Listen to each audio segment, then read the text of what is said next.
first things first, got to rip the band-aid off and admit that from late 2001 to mid-2003, when I was a teenager, I wrote fanfiction and posted it online. My stories weren't that great, but I made friends because I posted them, so I don't regret doing it.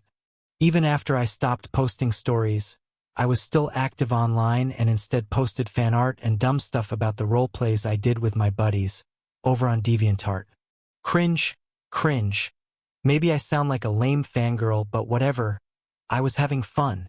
Fast forward to 2008, when I got a PM onto that was... Well, I really wasn't expecting online life to take such a strange turn on that particular random day, but the writer, Ari, began her missive by informing me, a complete stranger, that she was seriously mentally ill. She listed a wide variety of disorders, including schizophrenia, which had tormented her all her life. She then said she was scared to write to me like this, but that she had to do it so she could move on. Move on from what, you ask? From her hatred of me, of course. Ari wrote that she had hated me for a long time based on the fanfiction I wrote, because my stories terrified her. Okay, now let's be clear here. I wrote stories about characters from cartoons and one comic book. One of the characters from that comic was a violent and terrible person, and I wrote about him doing violent things, but that's not what was scaring her. No. Ari was scared because she was in love with said violent character, John, and believed they were destined for each other and that he talked to her in her head. And then she read my fanfiction and suddenly John stopped talking to her, and she knew it was because he was talking to me instead. She was absolutely certain that I had stolen her true love from her. She said that after that, she developed a belief that I was the arbiter of her reality more generally. That is a direct quote. I will never forget that phrase. And that I was capable of reaching into her mind and not only reading, but taking away her precious thoughts. This caused her so much anguish and suffering. However, she went on. Deep down, she also knew this was a delusion caused by her mental illness. Ari closed her PM by begging me to respond to her, to confirm that I was just a normal girl, so she could get past this trauma I had caused her and be happy again. Now, I have to again rip off a band-aid of inviting judgment here by admitting that sometimes I am a complete dumbass. I am also a soft-hearted person, and the idea that someone could have been harmed by the silly stories I'd posted years earlier made me kinda sad. So I did a soft-hearted but ultimately dumbass thing and responded. Yes, I was a normal teenage girl when I posted that stuff, and now I am a normal early 20s woman with no mind-stealing superpowers, lol. Also, I don't know you and had no idea you existed until you sent me this, so how could I have singled you out to hurt you with my fanfics? Please don't worry about me. And I thought, what a kind person I am, and surely that will be the end of it. Wrong. Ari replied to me, using a different, upbeat and cheerful tone, saying she was so glad I wrote back to her because now she knew she didn't have to fear me and we could just be friends. She loved my fanfics, honestly. And by the way, what was my real name so she could find me on Facebook? Excuse me? No? A dumbass I may be, but I ain't that stupid. I told her I didn't have a Facebook, a lie, and was busy with school, a truth. So I wouldn't be on DeviantArt a whole lot, a half-truth. But I wished her good luck with her mental health recovery and hoped she would have a good life, a truth. I mean, so far she just seemed troubled and weird, but I wouldn't have wished harm on her. I didn't get a response to that, but a few months later I got a DeviantArt PM from another account I didn't know that simply asked, "Hey, foxgotsocks, how do you get your characters to talk for you?" Now, I hadn't posted any fanfiction for years, but I was still participating in fandom and talked online about writing, and I honestly thought this question was about writing, specifically dialogue. I mulled over how to respond and ended up not answering right away. I went back to my PMs a few days later and saw I had another new message, this one saying, with a lot of exclamation points and cry-typing style misspellings, that I had to answer and teach the stranger how to talk to my characters, and that I didn't know how long this user had suffered because of me. Oh my goodness. I wonder who it was, using another account. And guess what? I was still a goddamn dumbass. So I answered the first message, but sort of detached ly, ignoring the desperation of the second message and just kind of giving tips for how to learn a character's voice and how to write dialogue for them. Once again, I got a very chipper reply, including a confession that yeah, it was Ari, and she just loved talking to me and thought I was so nice and such a good friend to be patient with her and answer her burning questions about how to talk to my specifically my characters. Because you see, she had realized she was not just in love with John, but with John, from my stupid fanfiction. And now she could talk to him anytime because we were friends. I got the idea that she was not asking to roleplay and instead thought she would be able to communicate directly with this once-removed fictional character now. But I feigned ignorance and said something like, our RP group is kind of private and not accepting new members. But I hope I answered your question and please have a good day.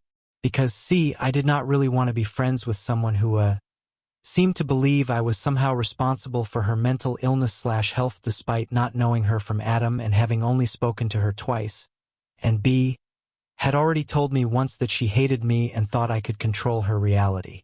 On the kinder side of things, I honestly didn't think continuing to converse would be good for either of our comforts. On the meaner side, I just really didn't want to interact with this person anymore, and felt I had already done more than enough to help this stranger. Okay, so she stopped responding to me and I thought this strange interlude in my life was over. Wrong. Now fast forward 7 entire years, to early July 2015, at which time I had moved my main online presence to Tumblr. I'd left a note on my DeviantArt account in 2011 when I moved, giving my new Tumblr screen name so my fandom buddies could find me easily. At this point, I had not posted any fanfiction for over a decade. I also was not talking much at all online about John, except to reblog the occasional post someone else made about the comic he was from, as you do on Tumblr.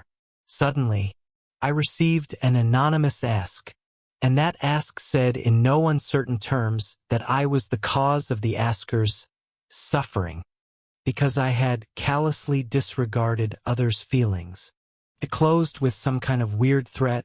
I can't remember exactly what now because I instinctively deleted the ask due to being unnerved. I guessed that it could be Ari, based on the typing style and the fact that there couldn't be two people in the world who think I make them suffer, right? But it had been 7 years, so I wasn't entirely sure. And then I did yet another dumbass thing. I made a post that said something along the lines of, to the Anon that just sent me a vaguely threatening ask. Sorry if anything I've posted has upset you. Please let me know if I can tag my posts a certain way so you can block whatever content you find distressing. A couple days later, I got another Anon ask calling me a prattling, ostentatious idiot, direct quote, and saying, it doesn't work that way, and strong emotions cannot just be blocked. The message went on. You stole him away from me and I have been living in turmoil since and you don't care.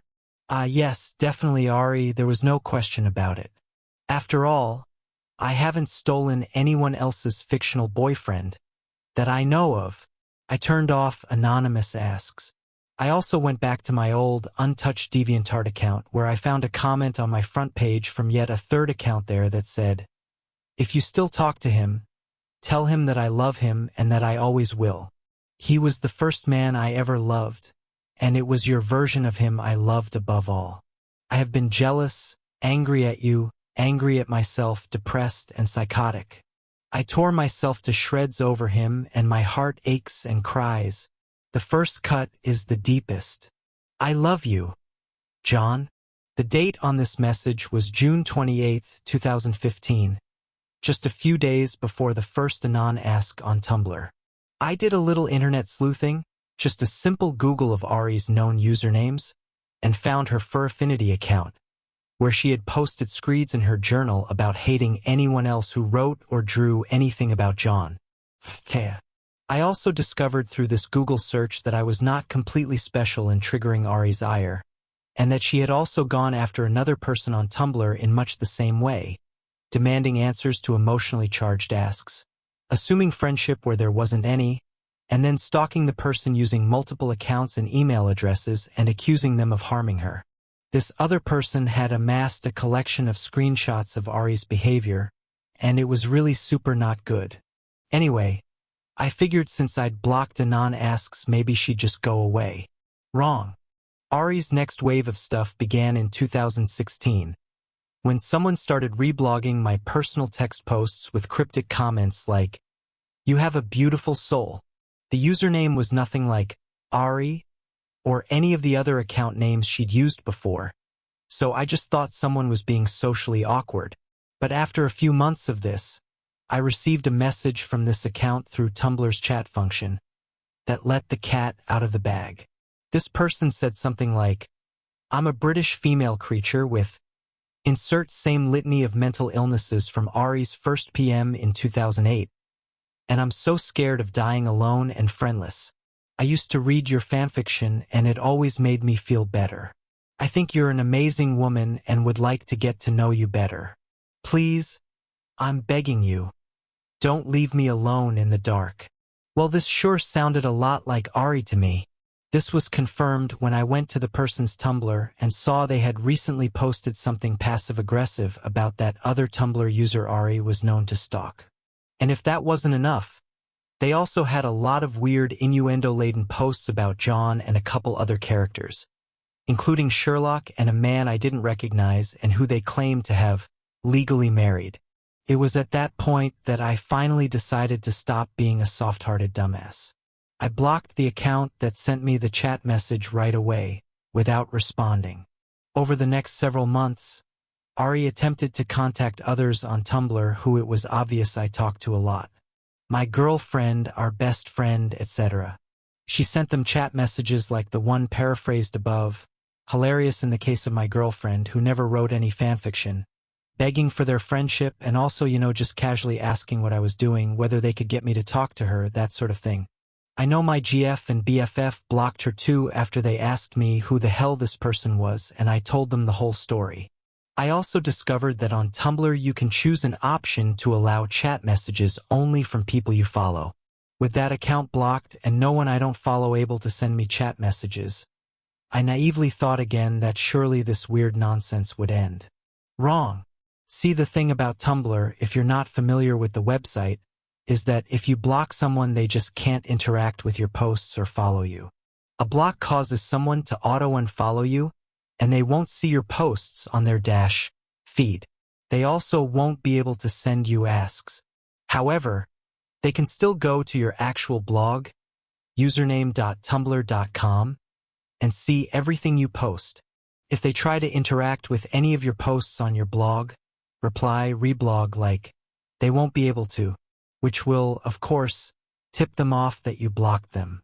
Beginning in 2018, Ari engaged in a whirlwind of activity. She made a new account, sent me an ask or 15 saying things varying from, "Please talk to me," "I'm harmless, you don't know how hard it is to be me," to, "I'm so scared of the darkness," to, "Humans are social animals and I am dying without you," to, "I guess you like psychos like John, but can't handle a real psycho like me," to, "I want to kidnap you far away in a happy ending, my darling." So I blocked that account immediately. So she made a new account and reblogged some post I'd made a while back about John's comic book with a comment like, "My first love." The first cut is the deepest before sending me multiple asks all saying, "You stole him from me." So I blocked that account immediately. So she made another one, made some meme generator sparkly pictures of rats and spiders with text like, "I just want to sit next to you and be your friend. I'm not scary," and posted them with that username, so this mention would show up on my Dash's activity feed. So I blocked that account. So she made a new account, posted a quote from my favorite author, well-known info, I post about him frequently, and sent me a couple asks saying that this author would disagree with how I was treating her by continuing to block and shun her friendship, when she was harmless and just thought I was an amazing person. So I blocked that account. Mate, did you forget you called me a prattling, ostentatious idiot and threatened me? Because I sure haven't. This went on for 10 accounts.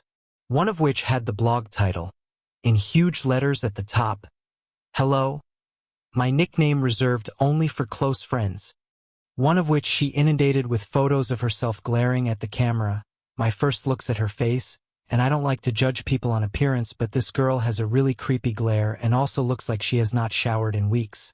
At NGMe in each one.